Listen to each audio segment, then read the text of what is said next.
Hello, my name is Mike Seckler. I am the Director of Church Multiplication for the Midwest District, and I'm having a conversation today with Ugo Yovo, and hopefully I pronounced that correctly. Yeah, you did. He is the campus pastor from Oberlin, Kansas, and that is a campus of the McCook, Nebraska Evangelical Free Church. And I'm going to let him describe how that got started here in just a second, but that has been going for a while, and their senior pastor, Jeff Dunlin, and I have talked a number of times about some of their ministries and their vision for that. And he suggested that we have this conversation and we could present this to the district just to give a sense of where the church and the campus is right now and how God has moved and will be moving in the future. So Ugo, I've just got a few questions we've talked about beforehand. I'm wondering when and how did the Oberlin campus get started as a ministry of McCook Evangelical Free Church? Well, from what I learned, it was started by two or three passionate families who really wanted to see the gospel come into the community, because a whole lot of the churches here in Oberlin are actually closing down because no lack of pastors. In fact, coming here, I met one or two pastors who are actually pastors of multiple churches.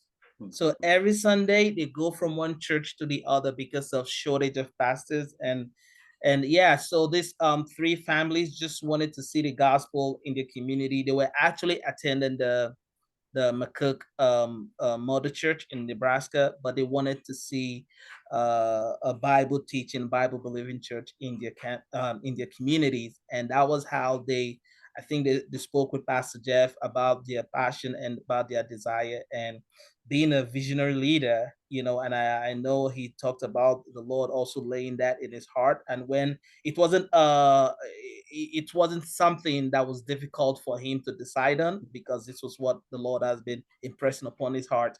So they started the church 3 years ago. 3 years ago, September 17th of last month, maybe 3 years, the Oberlin campus was planted. And the beautiful thing about it was that these families, they weren't just wanted to do something. It was something they were passionate about. And so that was something I learned about them when I came here. They were really passionate about what they're doing, and that actually made my job easy. Yeah. Because there's nothing like having a team of passionate people who are like you're all working towards a vision. It just makes the work easier, even though it might be challenging, but it just makes the work easier. Amen. And how far is Oberlin from McCook? It's just 27, 30 miles apart. All right. About 25 to 30 minutes drive. Yeah. Sure. All right. So when did you become the campus pastor there? So actually, how did you get hooked up there? Yeah, I actually became the campus pastor full time. I started working full time July 2nd. And like I shared with you, it was quite a journey. I my wife, my family, and I'm originally from Nigeria, and I grew up in Lagos, about a city of 20 million people. And from Lagos, moved to Chicago for my master's. Then I met my wife in Chicago, and my wife is actually from Grand Island, Nebraska. And we met in Chicago. We got married, and we moved to Michigan for my residency for about 2 years. And that was where at the end of my residency, where I started, thinking about what the next step would be. And I started throwing out my resume out there, and by God's grace, we're able to come in contact with McCook, which was a whole story in itself, but I wouldn't go into that. But I came to McCook. Pastor Jeff invited my family and I to McCook, and we got there. And you just know, like, after the whole thing, that knowing in you that this is where you're supposed to be. You can't explain it, you don't know why. And learning that you'll be going to a small town of about 1,600 people compared to 20 million, the little whole difference. Yeah. So I just know, and my wife and I would just, know that this is where God is leading us. And we've been here now for about 3 months. And I'll tell you, yes, it has its challenges, but it's been a blessing. I can Amen. that is not an understatement, but it's really been a blessing. Thank you. So are there any stories that you've heard already about how God has used the Oberlin campus in particular? You know, you had people driving from Oberlin to McCook, but they had a passion to reach their community. So have you heard any stories about how God has used the campus, you know, being in Oberlin to reach people and to minister in the community itself? Yeah, there's been a whole lot of story, but one that touches my heart most is Betsy. Betsy actually got saved at the age of 66. Hmm. And she started going to the McCook campus. And when I started here, they were averaging about 30 people.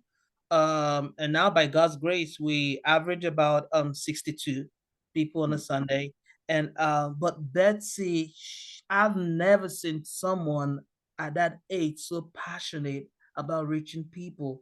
And those are she's one of the people who encouraged me a lot, you know, being in a community like this and all that. But she's so passionate, reaching out to people. So on Wednesdays, we do like Stumping for Jesus. Like, Pastor, we're going in town and we're going to shops, we're going to meet people and we'll tell them about Jesus. And Pastor, make sure you come with your card. So we need to give them your card so they can reach out to you. So Betsy, she's our connection. She's one charge of connections, and but she's introduced me to a whole lot of people like I can never imagine. She's introduced me to. There is no place Betsy can walk into in the community. So, and they know her in the community, and Yeah.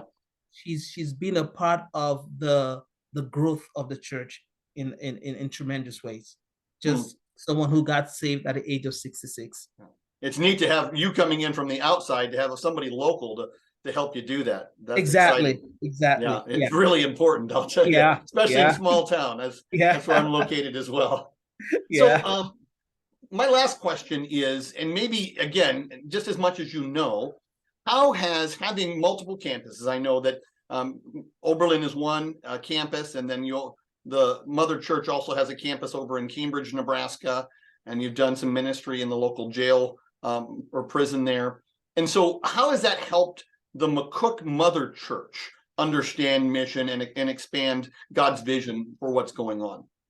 Yeah, it's really important because I really, that was one of the things that that even got me here, because to me I believe that the church is meant to be as evangelistic in nature.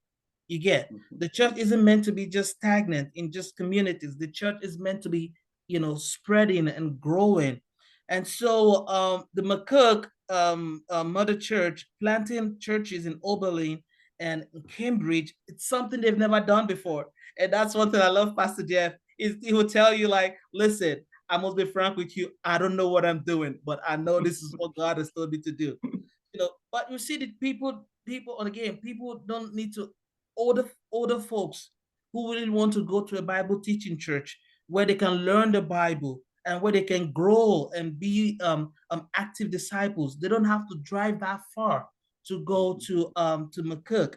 Now there's a campus here, and we can reach to those demographics. Also, young people, you know, no, like I said, a whole lot of the churches are closing in rural America, which really touched my heart, because my goal was to pastor in the city, you know, but learning that there is a mission field that is just That's wasted. Like Jesus said, the harvest is ripe, but there are no lot of laborers. So the McCook Church has bought into that vision that Jesus has commanded us to do, which is reaching out to the nations, preach the gospel, go into communities, go to the utmost part of the earth. And that is what the McCook Church is doing. And that is what they are investing the resources and everything God has blessed them with to do. And I'm so blessed to be part of that work.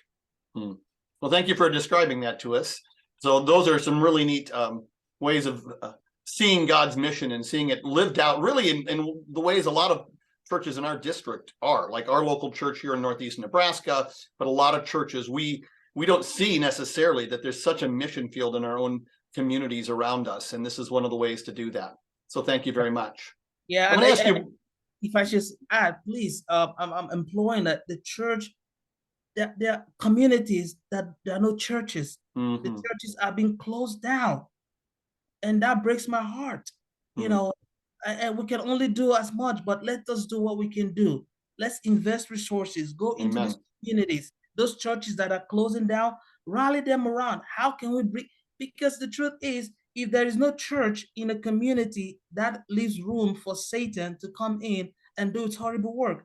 The communities need the church, and we should be able to mobilize our resources to reach out to these rural communities and plant churches there.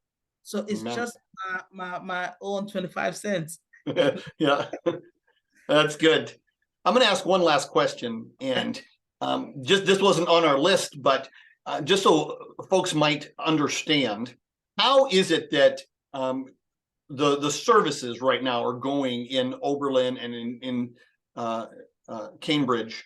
How does the church do services from the mother church over? Yeah, so we, like I said, Pastor Jeff will tell you that sincerely, I don't know what I'm doing, but I know this is what God has called me to do. So here in the Oberlin campus, I teach at least once a month. Then the other services are live streamed to the campus. But the truth is, it is not a traditional way. The people are really resisting it, but we're trying as much as we can to sell it to them. But also the same thing at the Cambridge campus as well. The services are being streamed, but since the Cambridge campus is yet to have a pastor, all the services are being live streamed and all that. But since the Oberlin campus, where I'm blessed, I'm privileged to be a campus pastor here, um, I do some live teaching once or twice. Like this month, I'll be doing live teaching twice, and the next month, November, I'll be preaching once, and the rest of the service have been live streamed. Now it depends on the culture of the people, and I think in the future it's gonna be a full-time live teaching, which is something Pastor Jeff and I and the elder board are really looking into. All right, well, thank you. That is excellent. I don't know that I'm going to be able to share this entire video with the conference, but what I am going to do, because I loved what you had to say, is I'm going to take the entire thing and package it and make it available that anybody that wants to see that, because what you've said really is my heart as well. And because Pastor Jeff has actually put feet to it, it's kind of been a passion of mine as well. And our local church is maybe getting to that stage in health to be able to do something like that. And I just want to be able to encourage a number of local churches, like, you can be doing this. And there are communities, areas where it really doesn't have the gospel and doesn't have Bible teaching. Just talk to an area near us where there's no Bible teaching church in the entire county. And so, that's an opportunity for some of our churches to be able to reach out to those counties. Yeah, agreed. So thank you very much.